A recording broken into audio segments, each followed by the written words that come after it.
Sir ತಮ್ಮ ಪೂರ್ತಿ ಹೆಸರು? ಕೆ ವರದರಾಜು. ಕೆ ವರದರಾಜು. ಯಾವ ಗ್ರಾಮ ಪಂಚಾಯತಿಲಿ ಅಧ್ಯಕ್ಷರಾಗಿದ್ದೀರಿ ಸರ್? ನಾನು ನಂಜನಗೂಡು ತಾಲೂಕು ಉಳ್ಳಳ್ಳಿನ ಗ್ರಾಮದ ಗ್ರಾಮ ಪಂಚಾಯತಿ ಅಧ್ಯಕ್ಷನಾಗಿದ್ದೆ. ಈಗ ಗ್ರಾಮ ಪಂಚಾಯತಿ ಬರೋಕ್ಕಿಂತ ಮುಂಚೆ ನಿಮ್ಮ ಬಾಲ್ಯ ಜೀವನ ಎಲ್ಲ ಯಾವ ರೀತಿ ಇತ್ತು ಸರ್? ನನ್ನ ಬಾಲ್ಯ ಜೀವನದಲ್ಲಿ ನಾನು ಒಳ್ಳೆ ವಿದ್ಯಾವಂತ ಆಗಬೇಕು ಅಂತ ಆಸೆ ಇಟ್ಕೊಂಡವನು. ಕ್ರಮೇಣ ಅದು ಒಂದು ಆರ್ಥಿಕ ಪರಿಸ್ಥಿತಿಯ ಒಂದು ಮುಗ್ಗಟ್ಟಿನಿಂದ ಕೈ ಬಿಟ್ಟು ಜೀವನೋಪಾಯಕ್ಕೆ ಕೆಲಸ ಕಾರ್ಯಗಳನ್ನು ಮಾಡ್ತೀನಿ. ಮುಂಚೆ ನೀವು ರಾಜಕೀಯಕ್ಕೆ ಬರೋಕ್ಕಿಂತ ಮುಂಚೆ ಅಪ್ಪ ಅಮ್ಮ ಅಣ್ಣ ಯಾರು ರಾಜಕೀಯದಲ್ಲಿದ್ದರು? ನಮ್ಮ ಒಂದು ಕುಟುಂಬದಲ್ಲಿ ಯಾರೂ ರಾಜಕಾರಣ ಮಾಡಲಿಲ್ಲ. ನಮ್ಮ ತಂದೆಯವರು ಒಂದು ಯಜಮಾನಿಕೆ ಮುಖಾಂತರ ಸಮಾಜ ಸೇವೆಯಲ್ಲಿ ಇದ್ದಂಥವ್ರು. ಅಣ್ಣ ಅದಾದ ನಂತರ ಈ ಒಂದು ನಂಜನಗೂಡು ತಾಲೂಕಿಗೆ ಡಿ ಟಿ ಜಯಕುಮಾರ್ ಅಂತಕ್ಕಂಥ ವ್ಯಕ್ತಿಯ ಒಂದು ಆಗಮನ ಆಯಿತು ರಾಜಕಾರಣದಲ್ಲಿ. ಅವರ ಒಡನಾಟದಲ್ಲಿ ಜನತಾ ದಳದ ಸಕ್ರಿಯ ಕಾರ್ಯಕರ್ತರಾಗಿ ಆ ಪಕ್ಷದಲ್ಲಿ ಸುಮಾರು 15 ವರ್ಷಗಳ ಕಾಲ ದುಡಿಮೆ ಮಾಡಿ ಆ ಪಕ್ಷದ ಒಂದು ನಂಜನಗೂಡು ತಾಲೂಕಿನ ಆಶ್ರಯ ಸಮಿತಿ ಸದಸ್ಯರಾಗಿ ಕಾರ್ಯನಿರ್ವಹಿಸಿದರು. ಈ ವಿಚಾರವಾಗಿ ನಮ್ಮ ಕುಟುಂಬದಲ್ಲಿ ರಾಜಕಾರಣವನ್ನು ಒಂದು ಕುಡಿ ಬೆಳೆಯಲು ಸಾಧ್ಯ ಆಯಿತು ಅಂತ ಹೇಳಲಿಕ್ಕೆ ಇಷ್ಟಪಡ್ತೀನಿ. ನೀವು ರಾಜಕೀಯಕ್ಕೆ ಎಂಟ್ರಿ ಆಗಿದ್ದ ವರ್ಷ? ನಾನು 2003-04ರಲ್ಲಿ. ಗ್ರಾಮ ಪಂಚಾಯತ್ಗೆ ಇದೆ ಫಸ್ಟ್ ಟೈಮ ಮುಂಚೆನೂ? ಇಲ್ಲ, ಈ ಚುನಾವಣೆಗಿಂತ ಹಿಂದಿನ ಚುನಾವಣೆಯಲ್ಲೂ ಕೂಡ ಸ್ಪರ್ಧಿಸಿ ಕೇವಲ ಒಂದು 12-13 ಮತಗಳ ಅಂತರದಲ್ಲಿ ಪರಾಭವಗೊಂಡಿದ್ದೆ. ಅದನ್ನು ನಾನು ಒಂದು ಅವಕಾಶದಂತೆ ನಾನು ಅದನ್ನು ಕೂಡ ಜಯ ಅಂತ ಪರಿಗಣಿಸಿದ್ದೆ. ಯಾಕಂದರೆ ನಾನು 13 ಓಟ್ನಲ್ಲಿ ಸೋತಿದ್ದು ಅಂತ ಏನು ಜನ ನನ್ನ ದೂರ ಇಟ್ಟಿದ್ದಾರೆ ಅಂತ ಅನ್ನಿಸ್ಲಿಲ್ಲ. ಆ ಸಂದರ್ಭ ಈ ಒಂದು ಗ್ರಾಮದಲ್ಲಿ ಈ ಸೋಮಶೇಖರ್ ಅಂತ ಪ್ರಭಾವಿ ರಾಜಕಾರಣಿ ಆ ಸಂದರ್ಭದಲ್ಲಿ ನಿಧನರಾಗಿದ್ದರು. ಆ ಪಕ್ಷದ ಕಾರ್ಯಕರ್ತನತ್ತ ಒಲವಾಗಿ ನಾನು ಸೋಲಿಗೆ ಆ ಸಂದರ್ಭದಲ್ಲಿ ಕಾರಣ ಆಯಿತು ಅಂತ ನಾನು ಭಾವಿಸಿ ಮತ್ತೊಮ್ಮೆ ಈ ರಾಜಕಾರಣನ ಬಿಡದೆ 2ನೇ ಚುನಾವಣೆಯಲ್ಲಿ ನಿಂತ ಜನ ನನ್ನನ್ನು ಗುರುತಿಸಿದೆ. ಇವಾಗ ಅಧ್ಯಕ್ಷರು ಉಪಾಧ್ಯಕ್ಷರು ಸಹ ಆಗಿದ್ದೀರಿ ಗ್ರಾಮ ಪಂಚಾಯತ್ ವ್ಯಾಪ್ತಿ. ನೀವು ಈ ಅವಧಿಗಳಲ್ಲಿ ಯಾವ ರೀತಿ ಕೆಲಸ ಕಾರ್ಯನ ನಿಮ್ಮ ಕ್ಷೇತ್ರದಲ್ಲಿ ತೊಡಗಿಸ್ಕೊಂಡಿದ್ದೀರಿ? ನಾನು ರಾಜಕಾರಣಕ್ಕೆ ಬರೋ ಮೂಲ ಉದ್ದೇಶನೇ ಅತ್ಯಂತ ತಳಮಟ್ಟದಲ್ಲಿರ್ತಕ್ಕಂಥ ನಾಗರಿಕ ಬಂಧುಗಳಿಗೆ ಯಾವುದಾದ್ರೂ ಸೌಲಭ್ಯನ ಒದಗಿಸ್ಬೇಕು ಅನ್ನೋ ಒಂದು ಮನಸ್ಸನ್ನು ಇಟ್ಟು ರಾಜಕಾರಣಕ್ಕೆ ಬಂದವನು. ಆ ಪ್ರಕಾರವಾಗಿ ಜನ ನನ್ನನ್ನು ಗುರುತಿಸಿ ಚುನಾವಣೆಯಲ್ಲಿ ನನ್ನ ಒಬ್ಬ ಸದಸ್ಯ ಅಂತ ಗುರುತಿಸಿದ ಮೇಲೆ ನಾಗರಿಕರ ತಳಮಟ್ಟದ ಜನಸೇವೆ ಅಂತಂದರೆ ಅವರಿಗೆ ಪಡಿತರ ವ್ಯವಸ್ಥೆ ಇರ್ಬೋದು, ವೃದ್ಧಾಪ್ಯ ವೇತನ ಇರ್ಬೋದು, ಮನಸ್ವಿನಿ ಇರ್ಬೋದು, ಇಂಥ ಕಾರ್ಯಕ್ರಮಗಳನ್ನು ಹೆಚ್ಚಿನ ರೀತಿ ಕೈಗೆ ತಗೊಂಡೆ. ಅದಾದ ನಂತರ ಈ ಗ್ರಾಮದ ಜನತೆಯ ಒಲವು, ಗ್ರಾಮ ಪಂಚಾಯಿತಿಯ ಎಲ್ಲ ಸದಸ್ಯರ ಬಲದಿಂದ ಪ್ರಥಮ ಬಾರಿಗೆ ಈ ಗ್ರಾಮದ ಉಪಾಧ್ಯಕ್ಷನಾಗಿ ನನ್ನನ್ನು ಆಯ್ಕೆ ಮಾಡಿದ್ರು.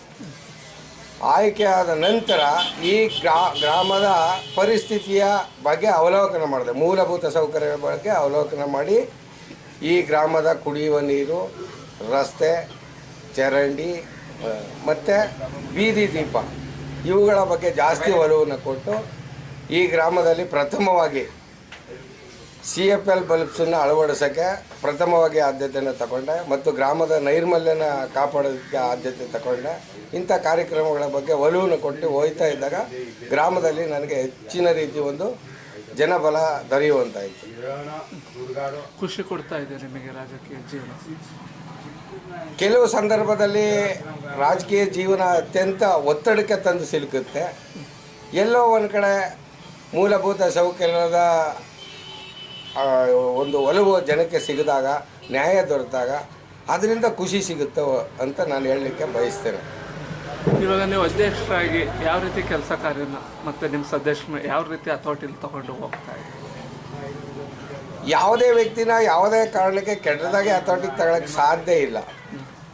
ಯಾವ ನನ್ನ ಸಮೂಹದ ಸದಸ್ಯರು ನನಗೆ ವಿಚಾರಗಳನ್ನು ಪ್ರಸ್ತಾಪ ಮಾಡ್ತಾರೆ, ಆ ಪ್ರಸ್ತಾಪದ ವಿಚಾರಗಳನ್ನು ಅವಲೋಕನ ಮಾಡಿ ಒಂದು ಕಡೆ ವಿಚಾರ ಸಂವಿಧಾನಬದ್ಧವಾಗಿರಬೇಕು, ಒಂದು ಕಡೆ ಅದು ಮಾನವೀಯ ಮೌಲ್ಯವನ್ನೇ ಎತ್ತಿಡಿಬೇಕು. ಇಂಥ ಪರಿಸ್ಥಿತಿಗಳಿಗೆ ಬಂದಾಗ ಅವ್ರಿಗೆ ಆದಷ್ಟು ತಿಳಿ ಹೇಳಿ ನಾಗರಿಕರಿಗೆ ಅನುಕೂಲವಾಗುವಂಥ ರೀತಿಯಲ್ಲಿ ನಾನು ಹೆಜ್ಜೆ ಇಡೋದಕ್ಕೆ ಪ್ರಯತ್ನ ಮಾಡ್ತೀನಿ. ಯಾವ ಪಕ್ಷದಲ್ಲಿ ನಿಮ್ಮನ್ನು ನೀವು ತೊಡಗಿಸ್ಕೊಂಡಿದ್ದೀರಿ? ನಾನು ಪ್ರಥಮವಾಗಿ ಭಾಜಪದಲ್ಲಿ ಕಾರ್ಯಕರ್ತನಾಗಿ ಕೆಲಸ ಮಾಡಿದ್ದು. ಒಂದು 3 ವರ್ಷಗಳ ನಂತರ KJP ಮತ್ತು BJP ಬೇರ್ಪಟ್ಟಾಗ 1 ವರ್ಷಗಳ ಕಾಲ ನಾನು KJPನಲ್ಲೂ ಇದ್ದೆ. ಈಗ ಯಡಿಯೂರಪ್ಪನವರು ಮತ್ತೆ BJP ಸೇರ್ಪಡೆಯಾಗಿರೋದ್ರಿಂದ ಮತ್ತು ಅವರ ಮಾತೃಪಕ್ಷವಾದ BJPನಲ್ಲಿ ನಾನು ಕಾರ್ಯಕರ್ತನಾಗಿದ್ದೇನೆ. ಈಗ 2 ವರ್ಷಗಳ ಹಿಂದೆ ಕೂಡ ನಾನು ಈ ಒಂದು ಭಾಜಪ ಪಕ್ಷದಲ್ಲಿ ನನ್ನ ನಂಜನಗೂಡು ತಾಲೂಕಿನ ಹಿಂದುಳಿದ ವರ್ಗ ಮೋರ್ಚಾದ ಅಧ್ಯಕ್ಷನಾಗಿ ಕೂಡ ಮಾಡಿದ್ರು. ಈ ರೀತಿ ನಾನು ಕೆಲಸ ಕಾರ್ಯ ಮಾಡ್ತಾರೆ. ನಿಮಗೆ ರಾಜಕೀಯದಲ್ಲಿ ಗಾಡ್ ಫಾದರ್ ಅಥವಾ ಗುರುಗಳು ಅಂತ ಯಾರು ಇದ್ದಾರೆ? ನನಗೆ ರಾಜಕೀಯದಲ್ಲಿ ಗಾಡ್ ಫಾದರ್ ಅಂತ ಹೇಳಿದ್ರೆ ನಮ್ಮ ಹಿರಿಯಣ್ಣ. ಅವ್ರಿಗೆ ಈ ಸಂದರ್ಭದಲ್ಲಿ ಯಾವ ರೀತಿ ಒಂದು ಕೃತಜ್ಞತೆ ಹೇಳಕ್ಕೆ ಇಷ್ಟಪಡ್ತೀನಿ? ಕೃತಜ್ಞತೆ ಹೆಚ್ಚಿನದಾಗಿ ಹೇಳೋಂಥದ್ದು ಏನೂ ಇಲ್ಲ. ಯಾಕೆಂದರೆ ಒಬ್ಬ ತಂದೆಯಾಗಿ ಒಬ್ಬ ತಮ್ಮನ್ನ ಮಗನ ಸಮಾನ ನೋಡ್ಕೊಂಡಿದ್ದಾರೆ. ಜೀವನದ ಮಾರ್ಗನೂ ಕೂಡ ಕಲ್ಪಿಸವ್ರೆ. ಜೊತೆಯಲ್ಲಿ ಅವರು ಏನು ರಾಜಕಾರಣದಲ್ಲಿ ನೋವು ನಲಿವನ್ನು ಉಂಡ್ರು, ಮುಂದೆ ಸಮಾಜದಲ್ಲಿ ನೀವು ಕೂಡ ಸಮಾಜ ಸೇವಕರಾಗಬೇಕು ಅಂತ ನನಗೆ ಹಾದಿ ತೋರಿಸ್ಕೊಟ್ಟವ್ರೆ. ಅವ್ರು ತೋರಿಸ್ಕೊಟ್ಟ ಒಳ್ಳೆ ಮಾರ್ಗದಲ್ಲಿ ನಾನು ಏನು ಮುಂದೆ ನಡ್ಕೋತೀನಿ, ಅದೇ ನಾನು ಅವ್ರಿಗೆ ಕೂಡ ಕೃತಜ್ಞ. ಆಯ್ತು, ಇವಾಗ ನೀವು BJP ಪಕ್ಷದಲ್ಲಿ ನಿಮ್ಮನ್ನು ನೀವು ಗುರುತಿಸ್ಕೊಂಡಿದ್ರಿ. ಈ BJP ಪಕ್ಷದ ಯಾವ ತತ್ವ ಸಿದ್ಧಾಂತ ನಿಮಗೆ ಭಾಳ ಇಷ್ಟವಾಗಿಲ್ಲ? BJP ಪಕ್ಷದಲ್ಲಿ ಎಲ್ಲ ಕಾರ್ಯಕರ್ತರು ಒಂದೇ. ಯಾವುದೇ ಒಂದು ವಿಚಾರದಲ್ಲಿ ಭಾಗಿಯಾದಾಗ ಕಾರ್ಯಕರ್ತನಿಗೆ ಕೊಡ್ತಕ್ಕಂಥ ಅಧಿಕಾರದ ನಾಮಾಂಕತೆಗಳ ವ್ಯತ್ಯಾಸ ಇರ್ಬೋದು, ಮಾನವೀಯ ಮೌಲ್ಯದಲ್ಲಿ ಯಾವುದೇ ಕಾರ್ಯಕರ್ತನ ಒಂದೇ ರೀತಿಯಲ್ಲಿ ನೋಡ್ತಕ್ಕಂಥದ್ದು ಮತ್ತು ಭಾಳ ಶಿಸ್ತು ಬದ್ಧವಾಗಿರ್ತಕ್ಕಂಥ ಪಕ್ಷ. ಅದರಿಂದ ನಾನು ಆ ತತ್ವ ಸಿದ್ಧಾಂತನ ಒಪ್ಕೊಳ್ಳೋದಕ್ಕೆ ಈ ಪಕ್ಷದಲ್ಲಿ ಇದೆ.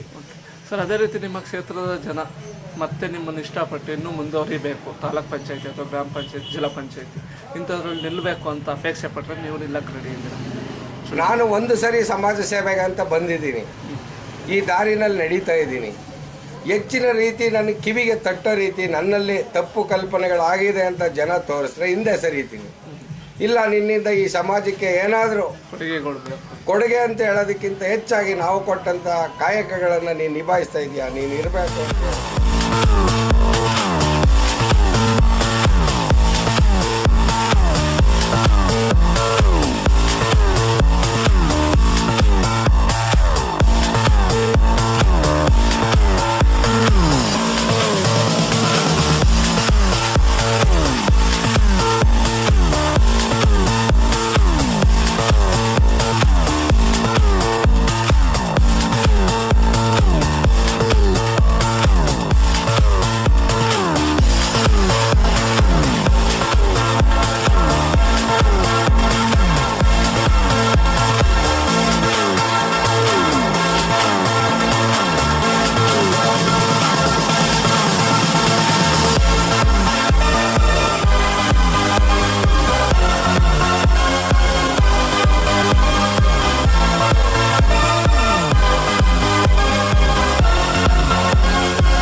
ಅದೇ ರೀತಿ ಕರ್ನಾಟಕಾದ್ಯಂತ ಇನ್ನು 5 ರಿಂದ 6 ತಿಂಗಳೊಳಗೆ ನಿಮ್ಮ ಲೋಕಲ್ ಎಲೆಕ್ಷನ್ ಬರ್ತಾ ಇದೆ ಸರ್.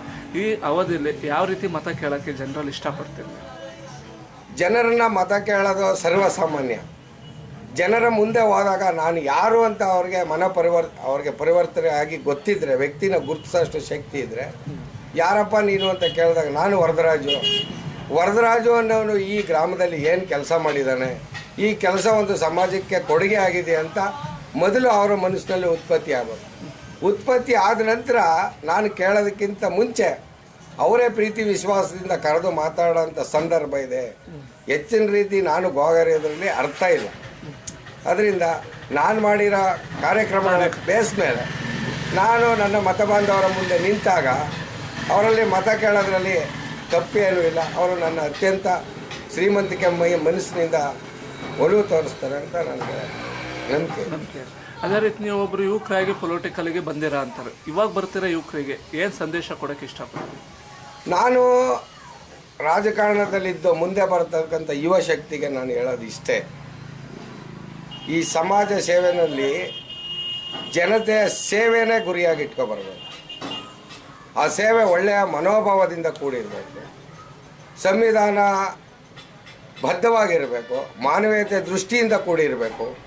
ನಾನು ಕೊಟ್ಟಂಥ ಕಾಯಕ ಎರಡೂ ವ್ಯಕ್ತಿಗಳಿಗೆ ನೋವುಂಟು ಮಾಡಬಾರದು. ಆ ರೀತಿ ಒಂದು ಬೇರೆ ಈ ಅನ್ಯ ಮಾರ್ಗದ ಮನಸ್ಸನ್ನು ಇಟ್ಕೊಂಡು ರಾಜಕಾರಣಕ್ಕೆ ಬರಬಾರ್ದು. ಈ ರಾಜಕಾರಣ ಅಂತಕ್ಕಂಥದ್ದು ಗೆಲುವು ಸೋಲಿಗೆ ಯಾವುದೇ ವಿಚಾರದಲ್ಲಿ ಏರುಪೇರು ಮಾತಾಡ್ಬೋದು. ರಾಜಕಾರಣದಲ್ಲಿ ನನಗೊಂದು ಸ್ಥಾನಮಾನ ಕೊಟ್ಟು ಜನ ನನ್ನನ್ನು ಆಯ್ಕೆ ಮಾಡಿದ ಮೇಲೆ ಆ ಸ್ಥಾನವನ್ನು ನನ್ನ ತಾಯಿ ತಂದೆ ಅಷ್ಟೇ ಜವಾಬ್ದಾರಿಯುತವಾಗಿ ನೋಡ್ತೀನಲ್ಲ, ಆ ರೀತಿ ನೋಡಿ ನಾಗರಿಕರಿಗೆ ಸೌಲಭ್ಯ ಒದಗಿಸಬೇಕು ಅಂತ ನಾನು ಈ ಮೂಲಕ ಯುವ ಶಕ್ತಿಗೆ ಕೇಳ್ಕೊಳ್ತೇನೆ. ಓಕೆ, ಅದೇ ರೀತಿ ಸರ್, ನೀವು ಒಬ್ಬರು ಎಜುಕೇಟೆಡ್ ಆಗಿ ಬಂದಿರೋ ಅಂತಾರೆ, SLC ಓದಿ ಗ್ರಾಮ ಪಂಚಾಯತಿ. ಇವಾಗಿನ ಪರಿಸ್ಥಿತಿಯಲ್ಲಿ ರಾಜಕೀಯಕ್ಕೆ ಬರೋರಿಗೆ ಎಜುಕೇಷನ್ ಬೇಕಾ ಬೇಡ ಸರ್? ಎಜುಕೇಷನ್ನು ಪ್ರತಿಯೊಬ್ಬರೂ ವಿದ್ಯಾವಂತರಾಗಬೇಕು ಈ ಭಾರತದಲ್ಲಿ ಅನ್ನೋದು ನನ್ನ ಮೂಲ ಆಸೆ. ಅತ್ಯಂತ ಹೆಚ್ಚಿನ ವಿದ್ಯೆಯನ್ನು ರಾಜಕಾರಣಕ್ಕೆ ಅವಶ್ಯಕತೆ ಇಲ್ಲ. ಮಿನಿಮಮ್ ಕ್ವಾಲಿಫಿಕೇಷನ್ ಇರಬೇಕು, ವಿಚಾರನ ತಿಳ್ಕೊಂಡಿರಬೇಕು.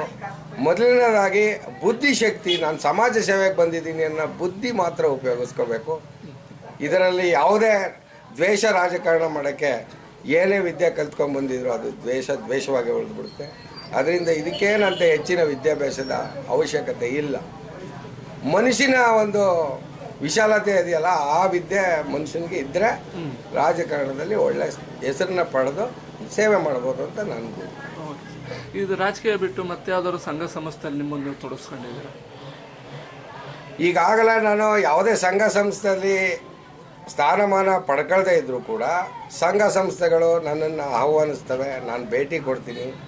ಆ ಸಂಘ ಸಂಸ್ಥೆಗಳಲ್ಲಿ ನಾನು ಏನು ತಿಳಿದೇ ಇದ್ದೀನಿ ಅಂಥ ವಿಚಾರಗಳನ್ನು ಏನಾದರೂ ಅವರು ಪ್ರಸ್ತಾಪ ಮಾಡಿದಾಗ ನಾನು ಅದನ್ನು ಮೈಗೂಡಿಸ್ಕೊಂಡು ಆ ಒಂದು ಒಳ್ಳೆಯ ಮಾರ್ಗದಲ್ಲಿ ನಡೆಯೋಕ್ಕೆ ಇಷ್ಟಪಡ್ತೀನಿ. ಮತ್ತು ನನಗೆ ತಿಳಿದ ಮಟ್ಟಿಗೆ ಏನು ಸಮಾಜ ಸೇವೆಯ ಧ್ಯೇಯ ಧೋರಣೆಗಳಿದೆ ನಾನು ಆ ಸಂಘ ಸಂಸ್ಥೆಗೆ ನೆರವಿನ ರೂಪದಲ್ಲಿ ಹೇಳಿ ತಿಳಿಯಕ್ಕೆ ಬಯಸ್ತೀನಿ. ಸರ್, ನೀವು ಅಧ್ಯಕ್ಷ ಆದಮೇಲೆ ಮುಂಚೆ ಆಗಿಲ್ದಲ್ಲೇ ಇರೋಂಥ ಕೆಲಸನ ಯಾವುದು ನಿಮ್ಮ ಗ್ರಾಮ ಪಂಚಾಯತಿಲಿ ನೀವು ಮಾಡಿಸಿದ್ದೀರಿ? ಹಿಂದೆ ಕಾರ್ಯಕ್ರಮಗಳು ನಡೀತಾ ಇದ್ದೋ, ಯಾರೂ ಮಾಡದೇ ಇದನ್ನ ನಾನು ಮಾಡಿದ್ದೀನಿ ಅಂತ ಹೇಳಿದ್ರೆ ಅದು ನನ್ನ ಗರ್ವ ಅಂತ ಹೇಳಲಿಕ್ಕೆ ಇಷ್ಟಪಡ್ತೀನಿ. ಆ ಕಾರ್ಯಕ್ರಮಗಳಿಗೆ ಹೆಚ್ಚಿನ ಒತ್ತು ಕೊಟ್ಟು ಮಾಡಿದ್ದೀನಿ. ಹಿಂದೆ ನನ್ನ ಊರಿನಲ್ಲಿ 340ರಿಂದ 350 ಕೇವಲ 100 ಕ್ಯಾಂಡ್ಲ್ ಬಲ್ಪು, ಅದರ ಮೌಲ್ಯ 12 ರೂಪಾಯಿ ಇತ್ತು. ಅಂಥ ಬಲ್ಪ್ಗಳನ್ನು ಈ ಗ್ರಾಮಕ್ಕೆ ಅಳವಡಿಸಿದರು. ಈ ಊರಿನ ಸುತ್ತಳತೆ ಸುಮಾರು 3 ಕಿಲೋಮೀಟ್ರ್ ಸುತ್ತಳತೆ ಇದೆ. ಇಂಥ ಒಂದು ದೊಡ್ಡ ಗ್ರಾಮಕ್ಕೆ ಈ ಒಂದು ಬಲ್ಪನ್ನು ತೆಗಿಬೇಕು. ಎರಡನೇದಾಗಿ ವಿದ್ಯುತ್ ಶಕ್ತಿನ ಉಳಿತಾಯ ಮಾಡಬೇಕು ಅನ್ನೋ ಧ್ಯೇಯನ ಇಟ್ಕೊಂಬಂದು ಆಗ ನಾನು ಉಪಾಧ್ಯಕ್ಷನಾಗಿದ್ದ ಸಂದರ್ಭದಲ್ಲಿ ಅಧ್ಯಕ್ಷರು ಮತ್ತು ಸದಸ್ಯರ ಮುಂದೆ ಸಾಮಾನ್ಯ ಸಭೆಯಲ್ಲಿ ವಿಚಾರನ ಪ್ರಸ್ತಾಪ ಮಾಡಿ ವಿದ್ಯುತ್ತನ್ನು ಉಳಿತಾಯ ಮಾಡ್ದಂಗಾಗುತ್ತೆ. ಈಗಿರೋಂಥ ಬಲ್ಪ್ಗಳಿಗೆ 2 ಪಟ್ಟು ಬಲ್ಪನ್ನು ನಾವು ಉಲ್ಲಳಿಗೆ ಉಪಯೋಗಿಸ್ಬೋದು. ಹೆಚ್ಚಿನ ರೀತಿ ಹಣ ಖರ್ಚಾಗುತ್ತೆ, ಆದರೆ ಒಂದೇ ಸರಿ ಖರ್ಚಾಗುತ್ತೆ. ಈ ರೀತಿ ಪದೇ ಪದೇ ಖರ್ಚಿನ ವಿವರ ಬರಲ್ಲ. ಅದು ಹೆಚ್ಚಿನ ಬಾಳಿಕೆ ಇದೆ ಅಂತೇಳಿ ನಾನು ವಿಶೇಷವಾಗಿ ಅದನ್ನು ಈ ಗ್ರಾಮಕ್ಕೆ ಅಳವಡಿಸೋಕ್ಕೆ ಮಾಡಿದೆ. Okay sir. ಸರ್, ನೀವು ಈ ಸ್ಥಾನಕ್ಕೆ ಬಂದು ಕೂರಲು ನಿಮ್ಮ ಕ್ಷೇತ್ರದ ಮತದಾರ ಬಂಧುಗಳು, ನಿಮ್ಮ ಫ್ಯಾಮಿಲಿ ಮತ್ತು ನಿಮ್ಮ ಫ್ರೆಂಡ್ ಸರ್ಕಲೇ ಮೇನ್ ಕಾರಣ ಸರ್. ಅವರಿಗೆಲ್ಲ ಯಾವ ರೀತಿ ಅಭಿನಂದನೆ ಹೇಳೋಕ್ಕೆ ಇಷ್ಟಪಡ್ತೀನಿ? ನಾನು ಈ ಒಂದು ಗ್ರಾಮ ಪಂಚಾಯಿತಿಯ ಸದಸ್ಯನಾಗಿ, ಉಪಾಧ್ಯಕ್ಷನಾಗಿ, ಅಧ್ಯಕ್ಷನಾಗಿ ಕೂರೋದಕ್ಕೆ ನನ್ನ ಕುಟುಂಬವಾಗಲಿ, ಜಾತಿ ರಾಜಕಾರಣದಲ್ಲಿ ಬಂದು ನನ್ನ ಜನಾಂಗದವರಾಗಲಿ, ನಾನು ಇಲ್ಲಿ ಜಯ ಗಳಿಸಿರ್ತಕ್ಕಂಥ ಮತದಲ್ಲಿ ಒಂದು ಮತ ಕೂಡ ಇಲ್ಲಿಲ್ಲ.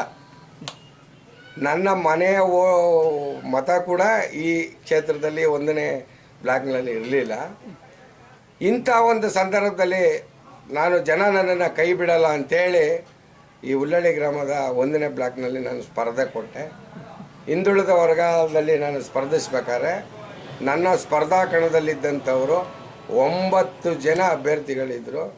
ಅಷ್ಟೂ ಜನನ ತಿರಸ್ಕಾರ ಮಾಡಿ ನನ್ನನ್ನು ಈ ಗ್ರಾಮದ ಸದಸ್ಯನಾಗಿ ಆಯ್ಕೆ ಮಾಡಿದ್ರಲ್ಲ, ಈ ನನ್ನ ಗ್ರಾಮ ಮತ್ತು ವಿಶೇಷವಾಗಿ ನನ್ನ ಸದಸ್ಯನ ಮಾಡಿದ ಈ 1ನೇ ಬ್ಲಾಕ್ ಇದೆಯಲ್ಲ, ನನ್ನ ಜೀವಮಾನದ ಕೊನೆ ಉಸಿರಿರೋ ಗಂಟ ಕೂಡ ನನ್ನ ತಾಯಿ ತಂದೆನ ನಾನು ಹೇಗೆ ಮರೆಯದೆ ಪೂಜಿಸ್ತೀನೋ ಆ ರೀತಿ ನಾನು ಹೃದಯದಲ್ಲಿ ಪೂಜಿಸ್ತೀನಿ ಅಂತ ಹೇಳ್ತೀನಿ. ಸರ್, ಕೊನೆಯದಾಗಿ ಕರ್ನಾಟಕದ ಜನತೆಗೆ ನೀವೊಬ್ಬರು ಗ್ರಾಮ ಪಂಚಾಯತಿ ಅಧ್ಯಕ್ಷರಾಗಿ ಏನು ಸಿಹಿ ಮಾತನ್ನು ಹೇಳೋಕ್ಕೆ ಇಷ್ಟಪಡ್ತೀನಿ? ಕರ್ನಾಟಕದ ಜನತೆ ಎಲ್ಲ ಸಂಪನ್ಮೂಲಗಳಲ್ಲೂ ಇರ್ತಕ್ಕಂಥವ್ರು. ಆ ಸಂಪನ್ಮೂಲನ ದೇವರು ಹೆಚ್ಚಿಗೆ ಏನು ಕೊಡಲಿ ಅಂತ ಕೇಳಲ್ಲ. ಎಲ್ಲ ಈ ಕರ್ನಾಟಕ ರಾಜ್ಯದ ಎಲ್ಲ ಗ್ರಾಮ ಪಂಚಾಯಿತಿಗಳಲ್ಲೂ ನಾನು ವಿಶೇಷವಾಗಿ ಬೇಡ್ಕೊಳ್ಳೋದಿಷ್ಟೇ, ದ್ವೇಷ ರಾಜಕಾರಣನ ಬಿಟ್ಟು ಸ್ವಾಭಿಮಾನದ ರಾಜಕಾರಣನ ಮಾಡಿ ಎಲ್ಲ ಗ್ರಾಮ ಪಂಚಾಯಿತಿಯ ಈ ರಾಜ್ಯದ ಎಲ್ಲ ಜನತೆಗೂ ಸಂವಿಧಾನಬದ್ಧವಾಗಿ ಬಡತನ ರೇಖೆಯಲ್ಲಿರ್ತಕ್ಕಂಥವ್ರಿಗೆ ಸರ್ಕಾರದ ಸೌಲಭ್ಯಗಳು ಏನು ಬರ್ತವೆ ಅದನ್ನು ಒದಗಿಸ್ಕೊಡಿ ಅಂತ ಈ ಸಂದರ್ಭದಲ್ಲಿ ನಾನು. ಓಕೆ ಸರ್, ಇಷ್ಟು ನಿಮ್ಮ ಅಮೂಲ್ಯವಾದ ನಿಮ್ಮ ರಾಜಕೀಯ ಜೀವನ ಇನ್ನೂ ಹೆಚ್ಚಿನ ಮಟ್ಟಿಗೆ ಬೆಳೀಲಿ ಅಂತ ನಾವು ಆಶಿಸ್ತಾ ಇಷ್ಟು ನಿಮ್ಮ ಅಮೂಲ್ಯವಾದ ಸಮಯವನ್ನು ಕೊಟ್ಟು ನಮ್ಮ ಜೊತೆ ಮಾತಾಡಿದ್ದಕ್ಕಾಗಿ ಧನ್ಯವಾದಗಳು ಸರ್. ನಮಸ್ತೆ.